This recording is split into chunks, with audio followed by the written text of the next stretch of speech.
মালিকদের লুটই করবেন। না ভাই, ভাই আমি আর লুট করব না। আর লক্ষ্মী মায়ের দিব্যি আমি আর কারোর থেকে বেশি টাকা নেবো না। সত্যি সত্যি সত্যি, এই আমি কান ধরে বলছি।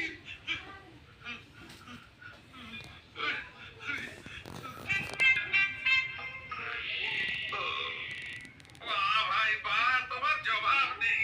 বেশ, তাহলে চলি আমি। আরে আরে ভাই, তুমি কোথায় যাবে? তুমি এখন এখানেই থাকবে।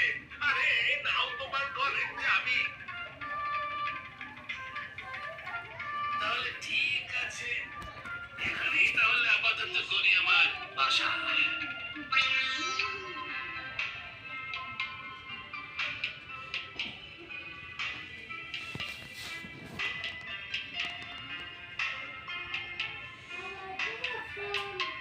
আপনাদের যদি ঘর এরকম পছন্দ হয়ে থাকে তাহলে আমাদের নাম্বারে ফোন করিবেন।